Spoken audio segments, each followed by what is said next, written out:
आज की चर्चा एक ऐसे शब्द से शुरू करते हैं जो आजकल चुनावी माहौल में हर तरफ सुनाई दे रहा है, मुस्लिम कोटा।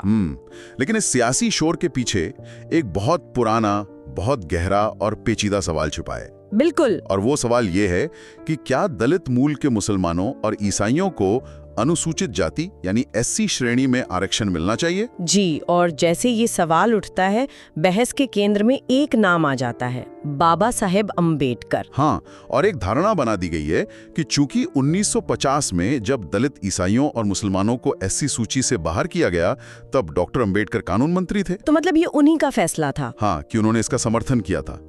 और आज हम इसी धारणा की थोड़ी चीर-फाड़ करने वाले हैं। अच्छा। हमारे पास खालिद अनीस अंसारी का एक लेख है जो इसी दावे को, इसी धारणा को चुनौती देता है। तो चलिए इस स्रोत के सहारे इस पूरे मामले की तह तक चलते हैं और समझने की कोशिश करते हैं कि इस दावे में कितना सच है, हमारा संविधान क्या कहता है और डॉक्टर अंबेडकर के असली विचार असल में क्या थे। तो ठीक है, एकदम शुरू से शुरू करते हैं। ये हुआ कैसे? आखिर वो कौन सा कानून था या कौन सा नियम था जिसने, आप कह सकते हैं, रातों रात लाखों दलित, मुसलमानों और ईसाइयों को एससी श्रेणी से बाहर कर दिया? इसकी कानूनी कहानी क्या है? देखिए, ये पूरी कहानी शुरू होती है साल 1950 से। 1950 से? हाँ, उस साल सरकार एक प्रेसिडेंशियल ऑर्डर लेकर आए जिसका औपचारिक नाम था संविधान अनुसूचित जाति आदेश 1950। ओके। और सारा खेल इसी ऑर्डर के एक छोटे से पैराग्राफ, मतलब पैराग्राफ 3 में था। और क्या कहता था वो पैराग्राफ?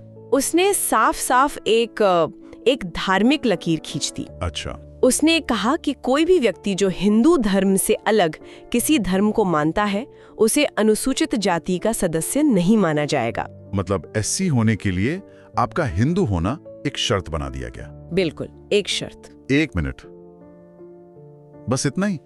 मतलब धर्म के आधार पर सीधे सीधे एक पूरे समूह को बाहर कर दिया गया? लेकिन जहां तक मुझे याद है, सिखों को तो इसमें कुछ छूट मिली थी। हाँ, एक छोटा सा अपवाद रखा गया था, लेकिन वो भी बहुत सीमित था। कितना सीमित?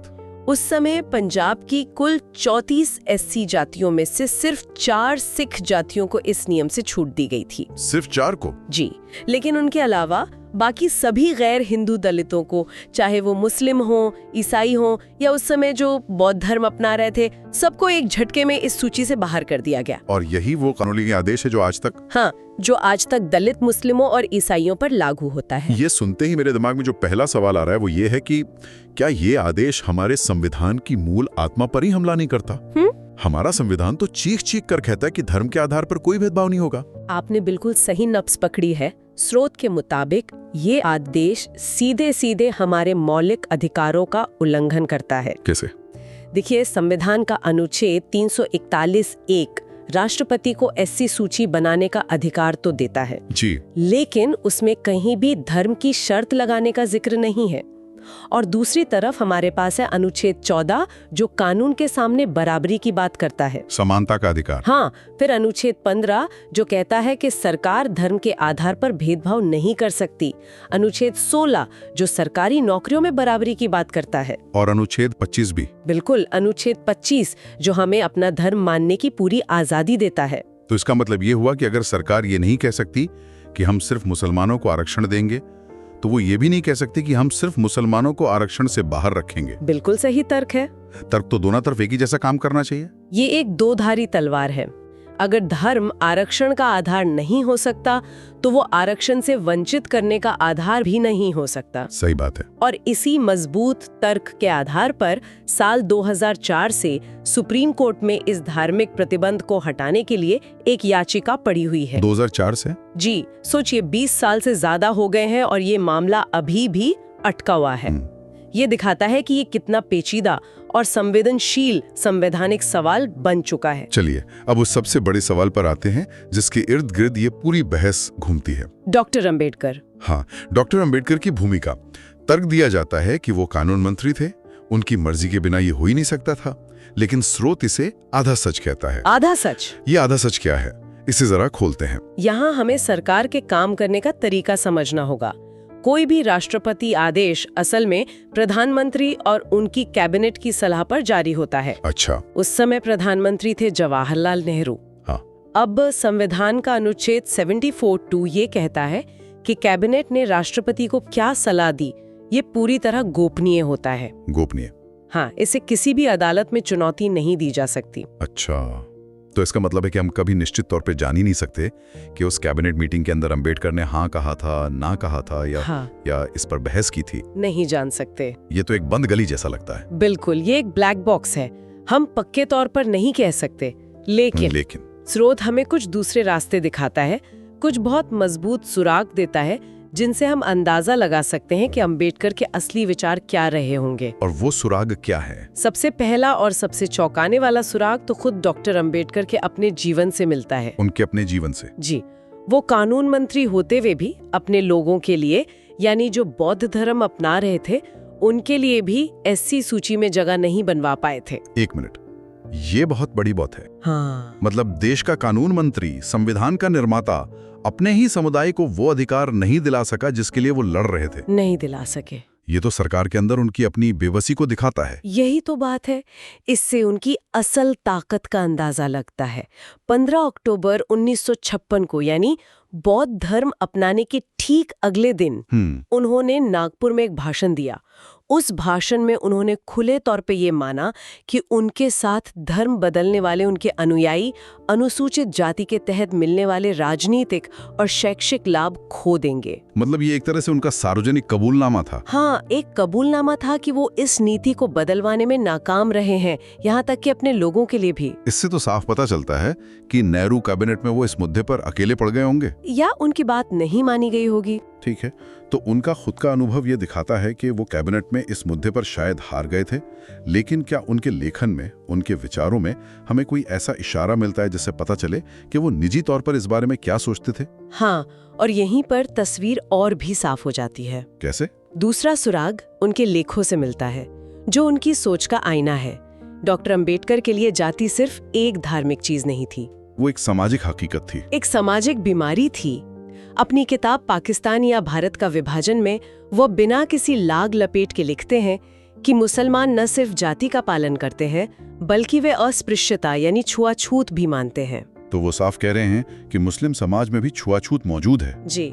ये तो आज के पसमानदा आंदोलन के मूल तर्क से काफी मिलता जुलता है। बिल्कुल। क्या उन्होंने ईसाइयों के बारे में भी यही पैटर्न देखा था? बिल्कुल।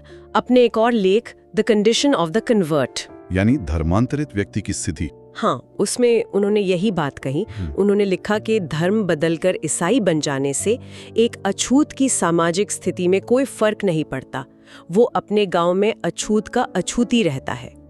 इससे साफ पता चलता है कि अंबेडकर के लिए जमीनी हकीकत यानी सामाजिक भेदभाव किसी व्यक्ति की धार्मिक पहचान से कहीं ज्यादा महत्वपूर्ण थी। हाँ, उनके लिए असली मुद्दा छुआछूत और सामाजिक पिछड़ापन था, न कि किसी का धर्म। तो अगर हम इन दोनों सुरागों को जोड़कर देखें, एक तरफ उनकी अपनी राजनीतिक बेबसी और दूसरी तरफ उनके समाजशास्त्रीय विचार, तो ये तस्वीर उभरती है कि 1950 का आदेश उनके विचारों के ठीक उल्टा था। हाँ, वो जाति को सामाजिक सच्चाई मान रहे थे और आदेश उसे धार्मिक पहचान से जोड़ रहा था। एकदम सही।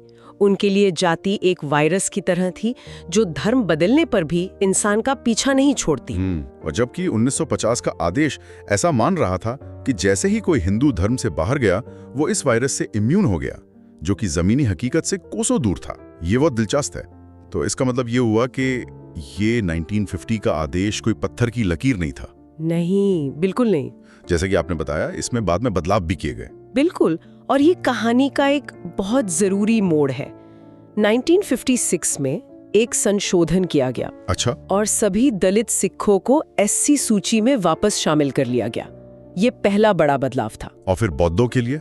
उसके लिए एक लंबा इंतजार करना पड़ा। 34 साल बाद 1990 में। 1990 में? हाँ, जब वीपी सिंह की सरकार थी, तब एक और संशोधन किया गया और दलित बौद्धों को भी इस सूची में शामिल कर लिया गया। यहीं पर एक बहुत बड़ा तार्किक सवाल खड़ा होता है ना। अगर सरकार ये मान सकती है कि सिख धर्म और बौद्ध धर्म, जो सैद्धांतिक रूप से जाति को नहीं मानते और समानता का उपदेश देते हैं, उनमें धर्म बदलने के बाद भी दलितों के साथ भेदभाव जारी रहता है, हाँ, तो फिर यही तर्क इस्लाम और ईसाई धर्म पर क्यों नहीं लागू होता? ये तो दोहरा मापदंड लगता है। यही इस पूरे बहस का केंद्र बिंदु है। अगर तर्क ये है कि इस्लाम और ईसाई धर्म में जाति नहीं होती, तो सैद्धांतिक रूप से तो सिख और बौद्ध धर्म में भी नहीं होती। सही बात है। लेकिन सरकार ने 1956 और 1990 में ये मान लिया कि इन धर्मों में भी जमीनी हकीकत अलग है और भेदभाव जारी रहता है। तो फिर इस्लाम और ईसाई धर्म के मानने वालों के लिए अलग पैमाना क्यों? ये एक ऐसा सवाल है जिसका कोई तार्किक जवाब देना मुश्किल है। तो इसका मतलब है कि असली विरोध कहीं और से आ रहा है। हाँ। स्रोत के मुताबिक आज के दौर में इस विचार का विरोध करने वालों में कुछ बहुजन बुद्धिजीवी भी शामिल हैं, जो कि सुनने में थोड़ा अटपटा लगता है। हाँ, और लेखक का तर्क है कि इस विरोध की जड़ें बाबा साहेब के विचारों में नहीं बल्कि कहीं और हैं। कहाँ? वो इसकी तुलना वीडी सावरकर के पुण्य भूमि पितृभूमि के विचार से करते हैं। वैसे थोड़ा समझाइए, ये पुण्य भूमि का विचार क्या है? सावरकर का विचार ये था कि भारत में वही धर्म भारतीय हैं जिनकी उत्पत्ति इसी भूमि पर हुई हो, जैसे हिंदू, सिख, बौद्ध, जैन। हाँ, उनकी नजर में इस्लाम और ईसाई धर्म चूंकि बाहर से आए, इसलिए उनके अनुयायियों की पुण्य भूमि और पितृभूमि भारत से बाहर है। अच्छा।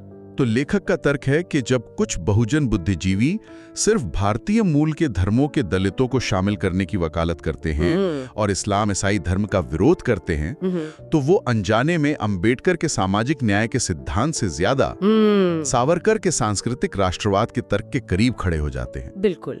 ये एक बहुत गंभीर आरोप है। क्या इसके पीछे सिर्फ वैचारिक कारण है या कोई और भी चिंता है, जैसे कि आरक्षण का दायरा बढ़ने का डर? स्रोत इस पर भी बात करता है। एक व्यावहारिक चिंता ये जरूर है कि एससी कोटे का दायरा बढ़ाने से मौजूदा लाभार्थियों के लिए मौके कम हो सकते हैं। लेकिन लेखक का तर्क है कि ये सिर्फ संसाधनों की लड़ाई से कहीं ज्यादा गहरा है। वो इसे एक वैचारिक मोड़ के तौर पर देखते हैं, जहां दलित आंदोलन के भीतर ही धर्म के आधार पर अपने और पराये की एक रेखा खींची जा रही है। स्रोत में एक और बहुत तार्किक बिंदु उठाया गया है ना, दूसरी आरक्षण श्रेणियों को लेकर। जी, और ये शायद सबसे मजबूत तर्कों में से एक है। बताइए। स्रोत कहता है कि अगर मुस्लिम और ईसाई जातियों को ओबीसी, एसटी और अब ईडब्ल्यूएस जैसी दूसरी आरक्षण श्रेणियों में बिना किसी धार्मिक भेदभाव की जगह मिल सकती है, अच्छा, तो सिर्फ एसटी श्रेणी में ही धर्म की दीवार क्यों खड़ी की गई है? अगर एक पसमानदा मुस्लिम जाति ओबीसी हो सकती है या कोई आदिवासी ईसाई एसटी हो सकता है, तो एक दलित मुस्लिम या दलित ईसाई को एससी क्यों नहीं माना जा सकता, जबकि उनके साथ होने वाला भेदभाव अस्पृश्यता से जुड़ा है? हाँ। ये पूरी तरह से असंगत है। लेखक का मानना है कि इस विरोध का असली मकसद दलित समुदाय के भीतर एक धार्मिक विभाजन पैदा करना और उसे और गहरा करना है। तो इस पूरी चर्चा को अगर समेटे तो हम कहाँ पहुँचते हैं? हमने एक राजनीतिक नारे से बात शुरू की थी और एक 74 साल पुराने राष्ट्रपति आदेश और डॉक्टर अंबेडकर की विरासत से जुड़े एक बेहद जटिल सवाल की परतों को खोला। जी। स्रोत का मुख्य तर्क यही लगता है कि दलित मुसलमानों और ईसाइयों के रास्ते में जो बाधा है वो कानूनी और राजनीतिक ज्यादा है, संवैधानिक या अंबेडकरवादी कम। बिल्कुल।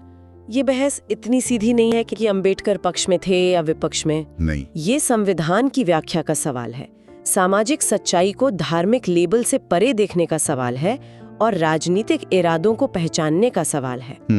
स्रोत हमें बताता है कि दलित मुस्लिमों और ईसाइयों को बाहर रखने का आधार सीधे तौर पर संविधान नहीं बल्कि एक राष्ट्रपति का आदेश है, जिसमें पहले भी संशोधन हुए, जिसमें दूसरे धर्मों के लिए पहले भी 2 बार संशोधन किए जा चुके हैं।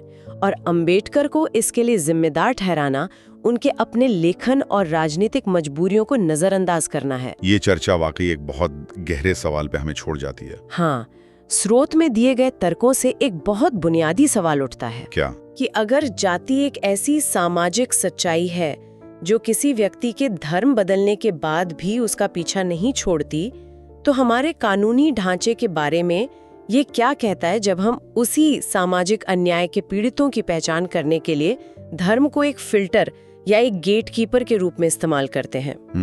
और ये जाति विरोधी आंदोलन के भविष्य को किस तरह प्रभावित करता है जब आंदोलन के भीतर ही धर्म के आधार पर विभाजन की नई रेखाएं खींची जा रही हों?